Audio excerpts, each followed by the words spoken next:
What is up, Bills Mafia? Happy Saturday. Happy cutdown day. We are finally there after all the hemming and hawing over the past few months, getting notifications left and right on my phone. We finally have arrived at the initial, let me repeat here, initial 53-man roster that the Bills landed on.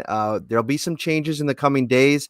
I am Matt Parrino, joined by my co-host, as always, Ryan Talbot. Got him in the bottom right corner there. It's kind of weird. And Josh Reed, my man from Channel 4, sports director. I had to have him on this show because I am joining him tomorrow on Channel 4, Buffalo Kickoff Live. I'm so excited about it. And we're just going to be jamming all year long. So I thought, let's get this thing going. How you doing, Josh?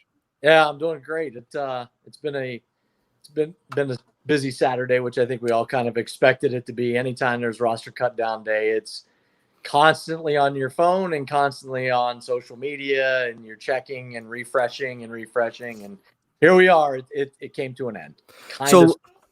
Yeah. So there's a bunch of things to jump into here, but I think one of the first things that I think is super shocking, we'll get to Trent Murphy in a second, but Jake Fromm is going to land on the 53-man roster. The Bills are going to go with three quarterbacks, and we'll open with Ryan, and then I'll switch it over to you, Josh. Are you surprised by this move, and why do you think that the Bills decided to keep Fromm and three quarterbacks in the mix here? Yeah, I'm a bit surprised by the move. I thought that maybe Fromm was on the outside looking in based on camp, based on what they had seen from him. Even some of the whole text scandal that had been going on earlier this offseason, I thought he didn't do himself any real favors. So the fact that the Bills decided to bring him back does speak volumes of what they think he could be and what they think he could develop into. So I was a bit surprised. Now that being said, the Bills are probably thinking down the road, who's our number two? Because Matt Barkley's not going to be here forever. So they do need to develop and work on getting someone there. And they probably weren't sure if Fromm could clear waivers. I was surprised. That's not a guy that I thought was going to make the 53-man. I didn't see a whole lot of people that had him on the 53-man roster. And if you did, kudos. That's a lot better foresight than I had. I just thought that with no preseason games, it was going to be so extremely difficult for him to make it. And, at practice, I don't know that I ever saw him really pop on the field and go, oh, wow, they may have found something with this guy. And I mean, that doesn't mean that he can't do it, because quite frankly, we didn't see him much because they're trying to get Josh Allen all these reps to make sure he's ready to go when the season rolls around. So it wasn't that he played bad in practice. We didn't see him barely at all in practice. Mm-hmm. I think that, the Bills got a really good scare there a couple weeks ago when, Josh Allen and a few other players missed practice with all the COVID protocols with the fake positives. And I think that this is kind of just a situation where, I go back to right after the draft and talking to Brandon and like how they talked about him not being on their radar, Jake Fromm, and the surprise factor then that they even took him. And I thought to myself after the draft and everything, there must have been something that, whether it be a conversation that Brandon had with somebody at Georgia or something along that process that made him really believe in him to use a 5th round draft pick when there was some other talented players at that spot. So I guess like as we get to the other end of this thing, I guess I'll just play devil's advocate. I'm not as surprised because we know how important it is that they develop players, even though this roster is where it's at now. And let's be honest, I mean, they should be competing this year. I'm not surprised because I think that in a league like this, where I feel like there's always teams looking to get an edge or backup quarterback positions that may not be completely ironed out yet, a guy like Jake Fromm, who's pretty bright, by all accounts, can maybe come in, learn a system, and help things out in the room right away. But in this day and age, you need some depth at this position, and another position that they have depth at now, great depth, is along the defensive line. They end up keeping Daryl Johnson and Trent Murphy. They are going to eat that big cap hit this year because let's be honest, Trent Murphy, like Sean McDermott said, has built some equity in this locker room with what guys expect him to do, what they can count on him to do. Josh, what was your first impression? And I'm pretty sure you were one of the guys that thought that they were going to make this move and keep him around. Yeah, I did. I never really, and trust me, I wavered on plenty of these. Every time I look at, okay, this could be the 53 or that. That was one guy that I just never moved off of. I thought that Trent Murphy was going to make this team. I feel like this team is in a, hey, we're going to win this year and win a lot this year. And keeping Trent Murphy on your team makes your team better. The roster is not better without Trent Murphy. The roster is better with Trent Murphy. Is the cap situation better without Trent Murphy? Of course it is. But guess what? If you are in win right now mode, which they are, you keep Trent Murphy and you worry about the 2021 salary cap in 2021. If this pandemic has taught us anything, it's worry about now. Don't worry about later. Worry about right now. That's one of the things it's taught me. And I think the Bills went, you know what? And the other thing is, if the COVID thing comes up, as we saw the false positives and everything, if it comes up on a game day and the Bills maybe lose one of the defensive ends and maybe somewhere along the line of the season, a guy gets dinged up, suddenly you're down maybe two of your better defensive ends. The regret would have immediately sunk in. Well, if we had Trent Murphy, well, now you don't have to. Now that thought never comes across. And I just think that this is a good move. Trent Murphy played really well the tail half of last year and in the postseason. So I think that's another reason that they looked at him and went, we're better with him than we are without him being on the roster. And Shawn McDermott, I asked Shawn about Trent Murphy last week, and he said, look, he sees a big difference between Trent this year in training camp than in last year. And I think that went a long ways. Yeah, I think that's really well said. In my last 53-man roster projection, I had Trent Murphy making the team. I said he sets the edge well. He gets quarterback pressures, and like Josh said, in that second half of the season, he was getting after the quarterback with success. 1 sack against Pittsburgh, 2 against the Jets, 2 against the Texans in the playoffs. So the all-around game was there. The $8 million cap savings, yeah, that would have been nice for 2021, where the cap is supposedly going down to about $175 million. But like Josh said, think about now. You are expected to win this division for the first time since 1995. And Murphy is a guy that can help you achieve that goal. All right, so I had to pin Ryan to the big spot here because this was the scoop master today. I mean, this dude was out here breaking news left and right. It was impressive stuff, Josh.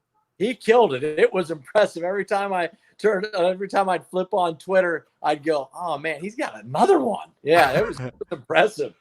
And let's talk about one of the big ones. And I want to give Josh some kudos because he found the tape. He went to the tape like the good veteran reporter that he is, and he found his appearance on our podcast a couple months ago where he said, when we were asked, what is your under-the-radar guy to make this roster? And he called it Reggie Gilliam, while Nate Geary unfortunately went with Trey Adams. Not good, so good in hindsight, but we'll leave Nate alone. Unfortunately, he had that mustache back then. Brutal. But Ryan, you obviously had the scoop on that today. What were your impressions?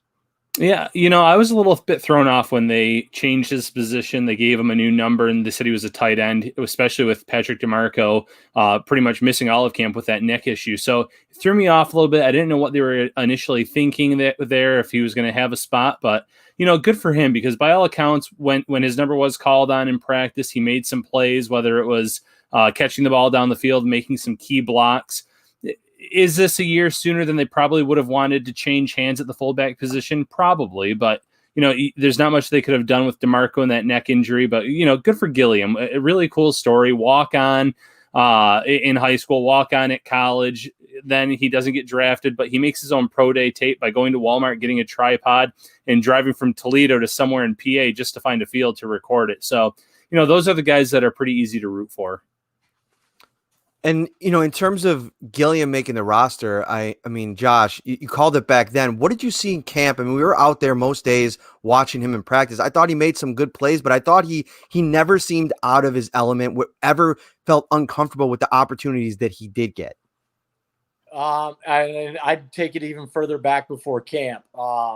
When he signed as an undrafted free agent, I called a friend of mine, Jason Kando, who's the head coach at Toledo, and just kind of asked him about Reggie Gilliam. And, when he spent a lot of time with him, and his comment was, Reggie plays the second most important position in my offense. He said, behind quarterback, that is the most important position. It's the most difficult to learn because they're expected to do so much. And so that tells me that the kid's smart. He sticks his nose in the playbook and gets after it. And, I think that, just in hearing Jason kind of say that, and Jason isn't, having known him since, back in elementary school, this isn't a guy who gives out compliments very quickly. But he had a lot of love for this guy. And, I think Shawn McDermott, the way he kind of described his character, seemed like a guy that Shawn would really like. And it was funny because I asked Shawn about Reggie Gilliam last week, and he was pretty quick to throw the smokescreen at us. It was, he's got a long way to go. Okay, well, that kind of made me go, oh, that's interesting, because I thought he was going to make the roster. I thought that he would beat out DeMarco, and then I kind of went, oh, okay, well, maybe. And everybody else kind of went, oh, let's pump the brakes maybe on Gilliam a little bit. They switched the number, like Ryan said, kind of made everybody take pause again. And then it ended up just being exactly what it was. It was kind of a smokescreen, Shawn, obviously, he doesn't have that much to go if he makes the 53-man roster. For sure. All right, guys, thank you for tuning in. There's so many comments, so many people watching. This is awesome. I know you've been waiting patiently, because when we saw the two linebackers cut yesterday, the Bills made some early moves. Voshon Joseph, Corey Thompson, guys that were battling at the end of that depth chart. I think that, a lot of people were like, all right, bring me some analysis. Patrick DeMarco has been placed on season-ending injury reserve. Tommy Sweeney, originally activated off the PUP, was returned a few hours later to the PUP. So they really got things going yesterday. And then as things started progressing today, one of the early splashes, Matthew Fairburn from The Athletic reported that Isaiah Mckenzie was in the plans for the Bills to keep him. And, at first thought, we thought, 7 wide receivers, Isaiah Hodgins, somebody that, a few hours later, we saw him post to social media seeming like he was going to be safe. But then the shocker at the deadline, Andre Roberts was going to be cut. Now, we have reported, according to a league source, Andre Roberts and Dean Marlowe, who were both cut, both surprise cuts. Plan is to bring them back tomorrow. A lot like what they did last year with Kurt Coleman, kind of a gentleman's agreement, if you will. Let us take care of some housekeeping, and we'll get you back in the mix. But how do you, let's start with you, Josh. How do you think that they did navigating this thing? We expect John Feliciano to go on that IR, maybe be eligible to return in 3 weeks. We'll see what else they do with this roster, but how they navigated all of this at the final hour. Yeah, I mean, I think it helps when, the head coach and the coaching staff and the general manager have the trust of the players. I think that goes a long way in being able to have that quote unquote handshake agreement. I think that Dean Marlowe has been in the building long enough that he's built up a rapport, with Shawn McDermott, with Leslie Frazier, that if they tell him, look, and we're assuming that this is the case, that they are planning on bringing him back. And that if Shawn tells you and Leslie told him that, hey, sit tight for 12 hours, we'll circle back, everything will take care of itself. And that those guys trust him. I mean, they don't have any reason to doubt, their head coach and of course, Brandon Beane. So I think they navigated it perfectly. But, I think that every team, finds themselves in this situation where they have 1 or 2 veterans that they really want to bring back. They need to kind of situate themselves with the IR list and being able to put somebody on it and bring them off by week 3 and not have to lose them for the season, if you will. So I think it's, I think we've found that it's pretty common around the league. I think the Bills do as good a job as anybody. Yeah, simply playing the system. Roberts will come back. He was solid as a return man. The one thing he doesn't do is really turn over the ball, and that's the big thing that McDermott preaches is a lack of turnovers. So he helps the Bills flip the field as well. And Marlowe is just that safety valve in the secondary. He's been with McDermott since Carolina days, so he knows the ins and outs of this defense. So, knowing both guys, and what they're going to contribute to this team. It's smart to release them now, have this handshake agreement, whatever they can do with maybe like a signing bonus, whatever the case may be when they re-sign them. I'm sure it's going to work out for all parties.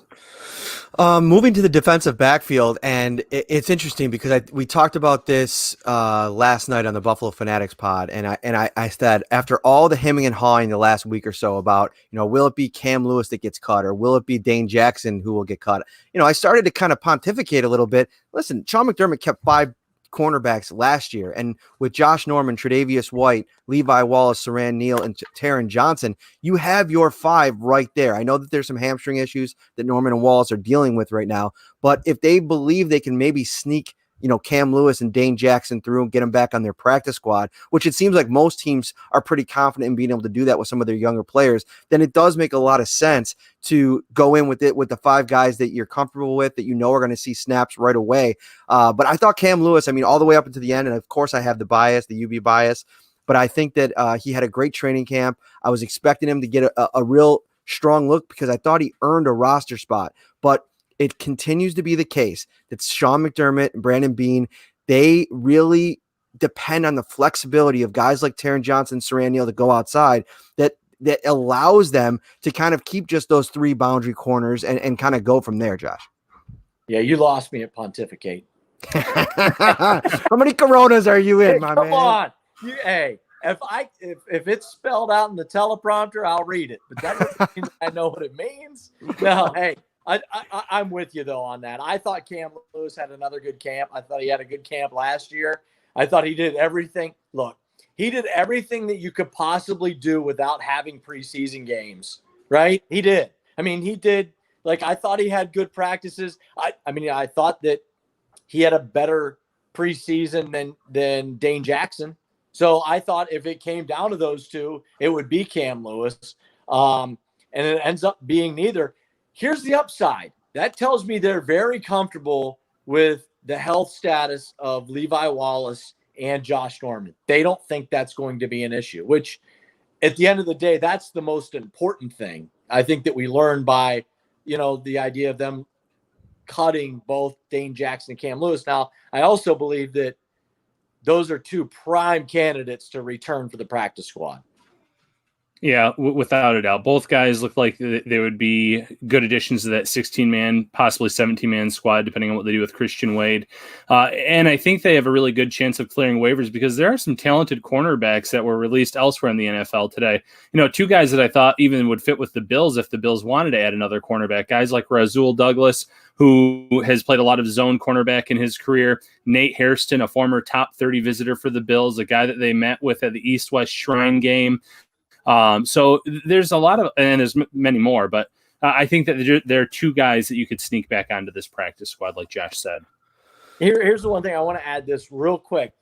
Maybe one of the, and I just thought is maybe one of the upsides of not having preseason games is if you like how deep your roster is and you feel like you've released some young guys that can play, you're the only one who knows if they can play or not. Right. Because there's no tape on them anyway. Mm-hmm. Right? The Bills may look at Dane Jackson and go, we really like him. We like Cam Lewis. And guess what? Nobody else knows if they can play or not because there's no tape. There's no tape anywhere. Right. And, I was talking to Lorenzo Alexander today for a few minutes, and that's the same thing that he said. And, because I texted him and said, man, it's a bummer to see Cam go, but, the expectation is they try to get him back on the practice squad.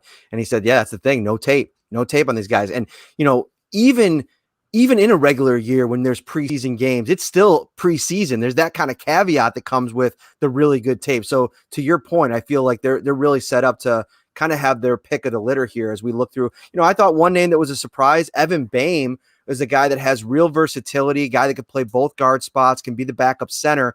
And without John Feliciano in the mix early on, if Mitch Morse goes down now, who are you looking at? You're looking at probably Ryan Bates, who is almost their absolute incredible utility guy. I mentioned this on a few podcasts ago. I call him Jose Akendo because he reminds me of the old St. Louis Cardinals player. And somebody in the comments mentioned that Ike Bucker and Jose Akendo made it. Nice. Yes, indeed. But Ike Bucker has that versatility as well. Yeah, and Butker has some experience there with Mitch Morse from Kansas City as well. So it's a guy that he's leaned on throughout his career, because when the Bills first released him a few years ago, went over to KC, got to know Morse a little bit there for that brief tenure or that brief stint, and has been with the team ever since.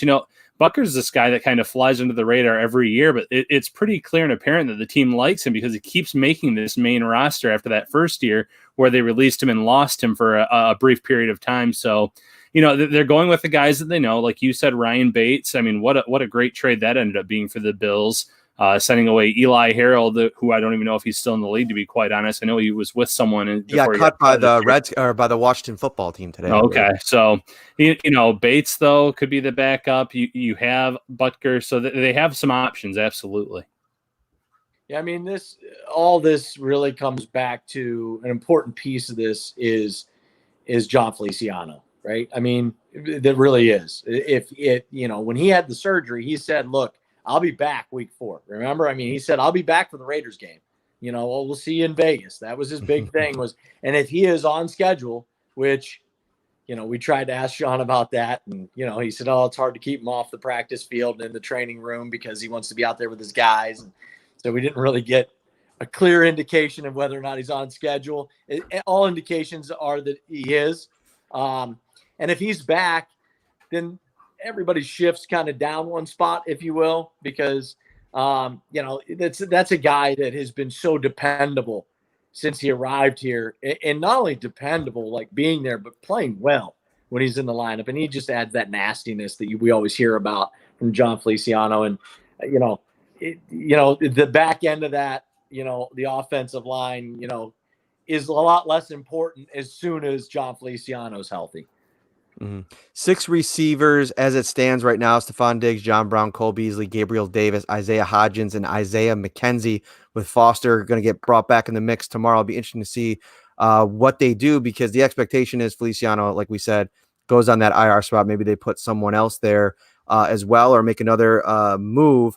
I wanted to talk a little bit about the linebackers, and that was an interesting one because, like we mentioned earlier, Joseph and Thompson get cut yesterday. In a surprise move this morning, the Bills made a trade for Andre Smith with Carolina earlier this week, gave up a conditional 7th-round pick. They cut him, and it makes a lot of sense if you think about it, because now they don't have to give up that pick because he didn't make their 53-man roster. They keep Tyrell Dodson, and then I think I set Twitter ablaze with Delshon Phillips making the 53-man roster. And what's funny is I was talking with Ryan. I'm like, man, I really hope my source didn't feed me some junk here. And I have people texting me like, hey, man, are you sure about this before I tweet this out? And I'm like, yeah, I'm telling you, he made the team. So I think this is a guy that came over last year. They signed him in October. He was signed as an undrafted guy out of Atlanta. And I think that they like what he did last year, learning the system, getting up to speed. And then he probably came in this year, and we don't get to see a lot of special team stuff, and we definitely don't get to report on a lot of special team stuff. But you have to figure that he really made his mark on Heath Farwell. Yeah. You know what when you put that out there on Twitter, well, my first reaction was, it's a little early in the day to be drinking. My second thought was, this just tells me that when we're out there and we're watching things, there's clearly stuff that you and I and the rest of the media don't see. Mm-hmm. That trained eyeballs who only watch football every day of their life see. They saw something in him. And some of that has to do with, it happens behind, closed doors. It happens when we're not out there. I mean, this guy obviously at some point made them comfortable enough to release guys that most of us had making the 53-man roster. Mm-hmm.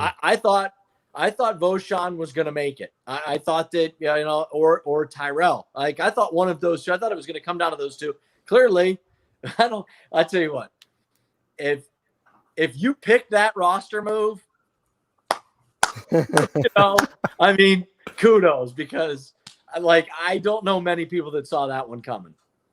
Yeah, Delshawn, like you said, we were talking. And I was like, real? Like I had to even take a look at the text first, and I was like, okay. I mean, hadn't heard his name once during camp by any of the media members, anything like that. So, like Josh said, they're clearly doing things behind closed doors. Phillips was impressive in whatever that was. Took one of those 2 spots. Good for Tyrell Dotson. He earned a lot of praise recently from the coaching staff. Came in last year as an undrafted guy and learned the playbook. So the linebacker depth is going to be interesting. I expect Andre Smith back. He kind of even alluded to that in terms of being a practice squad guy.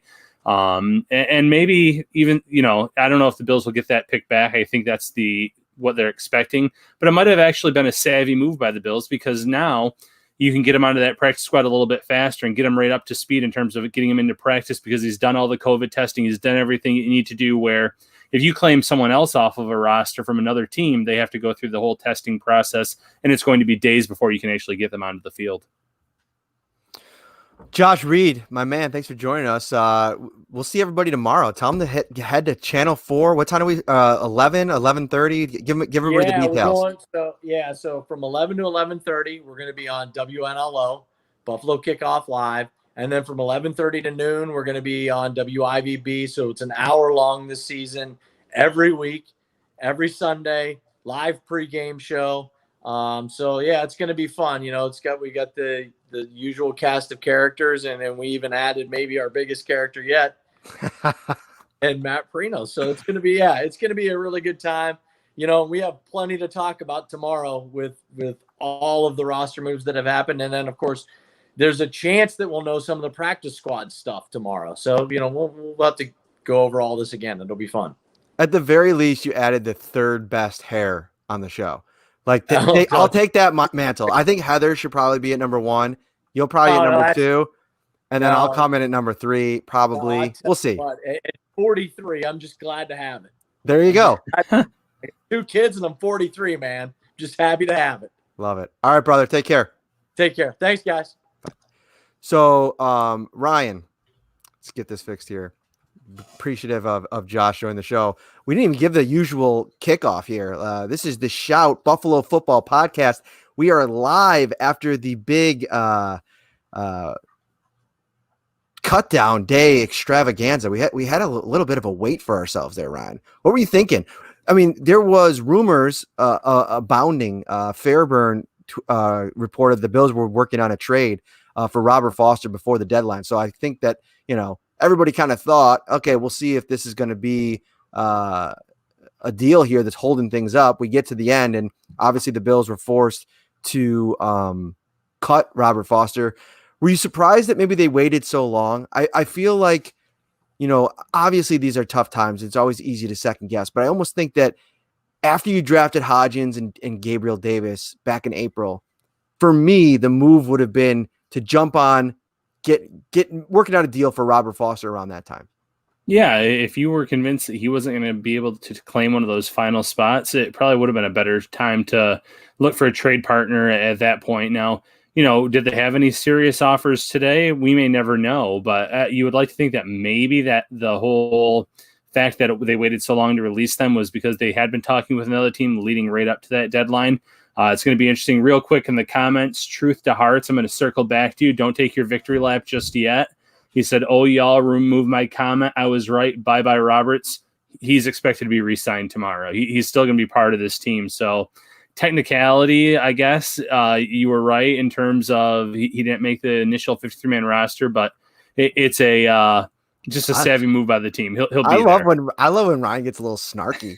Like, Truth to Hearts kind of coming in here, puffing his chest out like Vince McMahon, and Ryan drops the hammer. I love it. Listen, this is a big day for Ryan Talbot today, man. I hope you guys are all following. I believe it was Draft Diamonds who tweeted, "If you're not following this guy, what are you doing?" I mean, he was just all over the place. And I think one of the biggest thing people say, I think somebody else said, a product of hard work over the years, and no doubt about it. Obviously you're a hard worker, but I also think it just pays to be a good dude. You know what I mean? Like when you're dealing with, all these different people in this business, if you're an honest guy and you're somebody that, just has a good conversation with somebody, and that goes a long way. So I want to say hats off to you. I'm not wearing one today. The hair is working, but great job today, buddy. Hey, thank you. That means a lot. And big time shout out to Draft Diamond. That's my cousin Damon. He does a lot of work with small school prospects, guys that fly under the radar, don't get the attention that maybe they deserve. So really appreciate that. Really appreciate your comments as well. Let's talk a little bit more about this roster. I mean, now that we're kind of settling on this thing here, letting it marinate for an hour or so. What's maybe your biggest surprise where you went in, even to this morning where you were like pretty confident something was going to happen, whether it be Isaiah McKenzie getting cut, Trent Murphy getting cut or being kept? I mean, where were you? Where was the biggest shock provided? I think it was Trent Murphy and Daryl Johnson. I had one or the other making the roster. And in my last 53-man roster projection, it was Murphy who made it in, Johnson on the outside. So the fact that they both made it surprised me a little bit, just because they already have Jerry Hughes. They already have Mario Addison, AJ Epinesa. They have some guys that can play inside, outside, Quentin Jefferson, for instance. So they had so much talent there. I figured, okay, well, Murphy, I mentioned all the things he did well earlier in the show.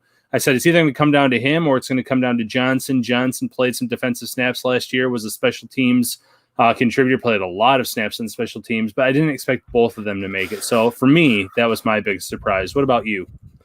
I think it's Fromm for me, and I wanted to hit back on this a little bit because I wanted to let you guys get into it at the top of the show. But I saw a comment in here where why does anybody think that you move on from a 5th round pick? It happens all the time. I mean, it happens more than you think in a lot of years, when, especially for teams that have better rosters, where they put together a good collection of talent. And I just thought that from what I saw out of Jake Fromm, now, if you have the ability to roster him, it makes a lot of sense. Like, there's some guys that they kind of moved some things around, some guys that were cut today that, kind of surprised me a little bit, if you will, not having to keep one of Cam Lewis or Dane Jackson, Cuddy Marlowe now, Evan Baim being cut. There were just some moves where I just thought, okay, now you're giving yourself some more wiggle room at some of these other spots. And it makes sense if you have plans now for Jake Fromm, and with what happened off the field and the whole text message situation, for them to still kind of be hanging tough with them as they got into this training camp period, for him to make it through training camp. And it seems like, you never know what the level of acceptance is in the room, but it makes more sense. And I just think that it's a situation where you have to be confident in your quarterback room in a season like this. If you go for a week and somebody goes down, you got to be ready to make adjustments. Yeah, 100%. And going back to the draft talk, you're right. Every year draft picks get released. There were some 7th rounders, 6th rounders, I think 5th rounder, because the kicker that the Patriots drafted was released today too.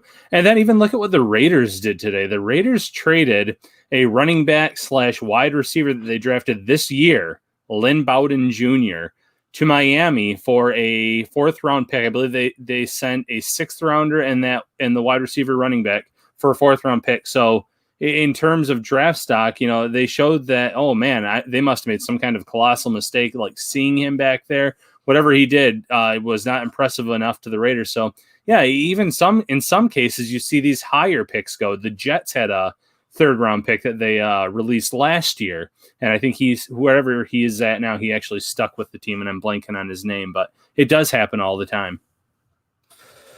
Right. This has been quite a day. And we were talking about it before, like these cut down days, first of all, they kind of like stink. I know that it's kind of fun for fans, but to be honest with you, it's something that it's kind of a bummer as you watch like a lot of these guys that, don't make it, and how much work that they put into it. We get a chance to talk to a lot of these guys over the course of the process. But, for a lot of sad stories, there are some cool ones. I mean, like to see the joy from Isaiah McKenzie today was pretty cool to see. And, you see his teammates were happy for him. So I think that it's something, it's a cool day. It's a sad day. There's a lot that goes into it, but it's one of the days that you look forward to a lot, because you do spend a lot of time getting to know some of the lesser known guys. Yeah, absolutely. And you feel really happy when you get the news that they've made it. Yeah, and you feel that sadness when they tell you they didn't, or you hear that they didn't, whatever the case may be. So you almost get emotionally invested in some of these stories just because, like you said, there are some great ones, there are some sad ones. So it's just easy to kind of follow some of these players and get excited for their journey. But at the same time, you hope that the ones that were let go, that this isn't the end of their journey and they find a new home elsewhere or on a practice squad. We got about 5 minutes left here. If you have any lingering questions, hit us now with it. We're gonna come back. We got a full stacked week for you guys next week. I'm so excited. Monday, we're going to have our big AFC East preview show. It is going to be a round table style. We've never done 5 at a time in here on this app yet. So we'll get that Matt, checked out. Oh, is that true? Yeah, 4-year extension in the works for Trey White. Another breaking news story here. Dude, what is going on with Shawn. that? Wow. So are the terms being reported? We have to check this out here, folks. Finalizing a lucrative 4-year contract extension. Wow. Who had it first here? Ian Rappaport? No, Schefter and Jeremy Fowler is what I saw. Wow. Tre'Davious White. Well, rest easy, Bills fans. I know that there were some that were nervous about the potential of him moving on or finding a new team. He looks like he'll be locked up for 4 more years. So let's react to that. I think that one of the things with Trey White is, getting him locked up long term. Not only is it something like, okay, we got ourselves a top tier corner for the next 5 years. That's great. Like you obviously want that kind of comfort, but I think it also continues to send a message, and it's an important timing because we're talking about being all in on 2020, the move to bring back Trent Murphy, keeping Isaiah McKenzie in the mix because of their experience on both sides of the ball. Well, sending a message like this, re-signing Deion Dawkins, getting it done with Tre'Davious White, all these guys from Tremaine Edmonds and Josh Allen to Ed Oliver to Dawson Knox, Motor Singletary to Zach Moss, AJ Epinesa, all these rookies, they got to be wide-eyed sitting there thinking, man, if you go out there, if you sell out, if you make plays, if you develop, you're going to get taken care of in this organization. Yeah, those are the 3 words that we heard over and over again from Brendan Bean and Sean McDermott. Draft, develop, extend. And they're showing that they are men of their words when it comes to this. Now, obviously, they still have guys like Matt Milano. Not every player that they draft can be re-signed. Hopefully, Milano does end up getting a deal here because he has been great. But they're taking these key pieces, these young cornerstone players, and they're extending them when they have shown that they're doing the right things on and off the field. So it is encouraging for these younger guys who have deals that will be coming up in the next few years. So, kudos to that front office. Kudos to the Bills for getting this done because, I think some people, myself included at times, thought White could have decided to kind of ride out his rookie deal to wait and see what the record or whatever the highest paid cornerback would be at the time when his contract was up and try to break that. He might end up being the highest paid corner now when all is said and done, but that market's going to keep going up. So it's good for the Bills for getting it done sooner rather than later. Yeah, and that is what Jeremy Fowler is reporting, and this will make him the highest paid cornerback in the NFL. And that's a pretty cool thing for Bills fans. I mean, you have yourself now at one position, arguably the greatest player at that position in the NFL. And how many times has that happened over the course of the last 2 decades for the Bills? I mean, I can't really think off the top of my head any one player. I mean, there's been some really good top 5 type caliber players, but, we're talking about last year. We got to watch it in week 16. I know that there will be the people that stand up for Stephon Gilmore, and rightfully so. I mean, he's a great player. But we got to watch as he gave up, a pretty big touchdown catch to John Brown last year. Tre'Davious White didn't give up any last year. No, he was outstanding from the get-go. He's just gotten better every single year. And he hasn't even played his best ball yet, probably. That's the scary part for opposing wide receivers. He's still a young player in this league. So I think that his ceiling has not even been reached to this point. Wow. Ryan, 2 shows in a row. On Monday, it was I can't even, the days are all just melting together. But this is, we had the kicker news break when Stephen Hauschka was released, and now Tre'Davious White going to be a Buffalo Bill for the next 5 seasons here. Wow. Impressive stuff. All right. let's run through the lineup here so you guys all know. We got over 300 people through all the platforms. We're so appreciative of you guys, man. You guys have made this rocking. If you could, it helps us out even more. If we want you on the live shows, no doubt about it. But if you can, sometimes you can't watch the whole thing. Go subscribe, rate, and review on all the podcast platforms: Apple, Stitcher, Spotify, Google, Amazon. I think we're on. I think we're on pretty much everything. TuneIn, Overcast, Podbean, all of them. I'm just running through them all here. Just do all of that just so you can get it on replay when you want it, because these go right there after we're done this week, Monday. Huge show, AFC East preview. We're going to have Andrew Callahan from the Boston Herald, Chris Ryan from NJ.com, and Josh Tolentino, who just took over the Miami Dolphins beat for The Athletic. Buddy of mine, we talked to him a couple seasons ago when he was covering the Packers for The Athletic. So he's been around all over the place. We are going to dive into this conference now that all of these 53-man rosters are set. That'll be Monday night at 8 p.m. Wednesday night, we're going to get it done. We teased you last week, but we got it coming on this week. Tyler Dunn, the man, former Bills beat writer, one of the best in the game, if not the best NFL features writer in the game. Looking for his next opportunity. We'll talk to him a little bit about that. And then we will have our first game next week. We're going to have a preview show on Friday, and then some football finally on Sunday. We appreciate you guys. Thank you so much for watching. He is Ryan Talbot. Follow him on Twitter right now. It's right there at Ryan Talbot Bills. Scoop Man. I'm going to start calling you the Scoop Man. I like it. And next time I'm out in Olean, I'm going to ask you to get me a scoop of ice cream, because we're both big ice cream fans, as we both know. 100%. All right, guys. I'm Matt Parrino, Shout Football Podcast, NY Up, Syracuse.com for all your Bills content. We will see you on Monday night. Take care, guys.